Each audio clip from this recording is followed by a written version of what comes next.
So I think I just had the most memorable Uber of my career. 1 year, a year and a month on Uber. About 3.5 years driving rideshare. This dude, I mean, just by the story. I told him, he's like, so this is your full-time job? I was like, yeah, sometimes I do Uber Eats on a bike in the city. He's like, oh, I work in a trauma hospital. We get those guys in all the time. Getting doored, getting hit by cars. I'm like, I don't want to hear that, man.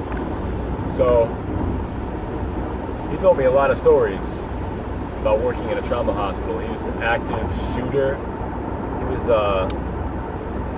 and like he was armed, an armed security guard there at the trauma hospital. He's been there for 1 year. He's been at other hospitals for 7 years.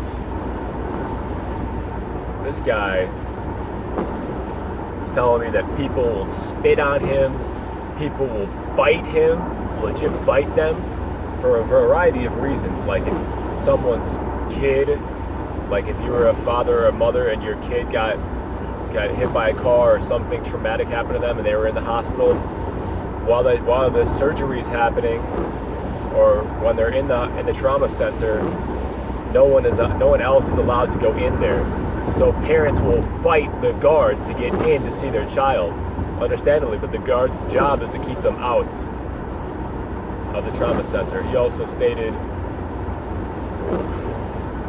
people that go into hospitals, and I heard this from another nurse who works in the industry as well, who quit after like 20, 30 years because of how corrupt and jacked up the whole medical industry is. Because she was telling me how people call the ambulance for the most stupidest reasons. Like they're just old and bored and they just want to ride to the hospital because they want some ibuprofen, or they want some kind of like hard, I want to say amphetamine, but that's not the word, like morphine. They want some kind of painkiller. They're addicted to those opiates. And they're so addicted that they're willing to fight. They're willing to poop in their hands and like throw it at people. They'll jack a doctor in the face and break their jaw. He says doctors get their jaws broken all the time from people that are so angry that they're not prescribing them or giving them their opiates, their drugs, getting their fix, their hits. He said that one dude, they had some kind of bag, like he couldn't properly evacuate his bowels. His digestive system wasn't working properly, so he would like poop in a bag, and he showed up at the hospital drunk or something, and they wouldn't let him leave until he was sober, so that he wouldn't, because the hospital would be liable for him killing somebody else or getting hit by a car because he's drunk, he doesn't know what's going on, so that he couldn't leave until he was in a, deemed mentally fit, mentally capable. So he goes and pops his poop bag because they were like, oh, he's like, all right, I'm getting out of here. They're like, no, you're not, sir. And he's like, no, I'm leaving. They're like, no, you're not. And then he pops his poop bag. He's like, yeah, I'm leaving. You ain't gonna touch me now. And he's like rubbing it all over himself. It's jacked up what some of these people do to get out, and then they end up getting their proper PPE, protective equipment, whatever, and then they still didn't let him go. But people will go to extreme lengths. People do some crazy things. I'm glad I don't have to deal with any of that stuff. He talks about gang members that get shot 13 times, somehow survive. When they think that they're fine, they're like in shot. They're just like, all right, I'm walking out of here. It's like, no, you don't even have a hip right now. Like you got your hip shot off,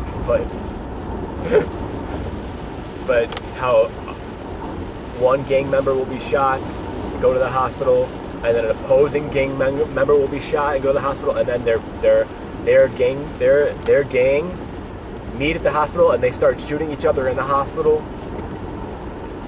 He said one dude got shot by a gang member, and then he goes to the guy who got shot goes to the hospital, the trauma center, and he's like, I think I got shot. And there he's like, yeah, you did. He's like, get that taken care of. And 15 minutes later, another guy comes in, and he's asking about the guy who just walked in 15 minutes earlier. He's like, hey, I think my buddy got shot.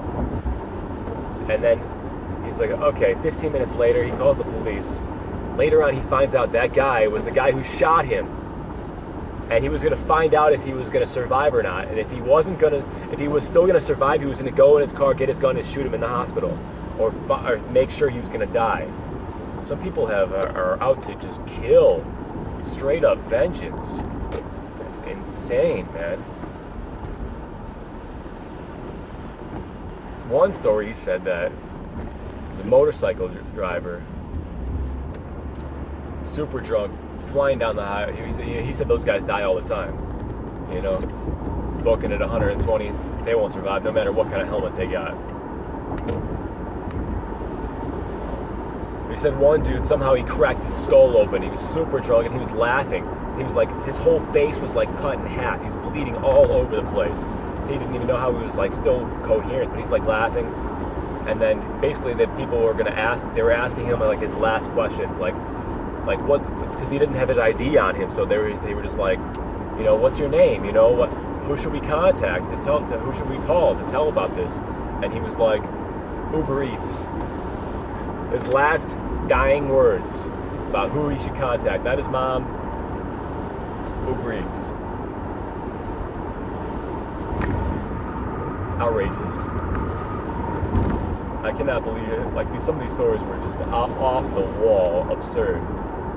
Very odd, but I don't doubt it for a second.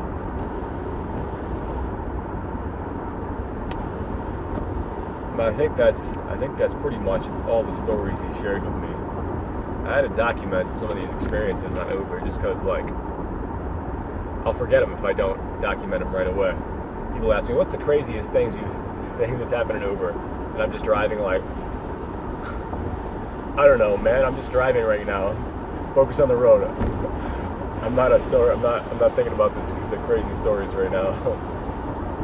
Well, because I don't normally tell them, so if I share them on here, maybe it'll help me remember. But I'm about to pick someone up. It's freaking 1 a.m. on a Tuesday now, October 2nd.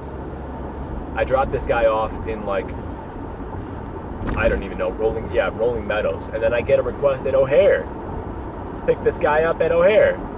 20 minutes away, $6.50 prime time, or surge, extra $6.50 for this ride.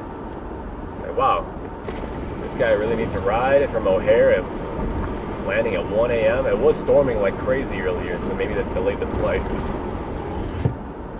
I'm gonna go pick him up. Peace, guys.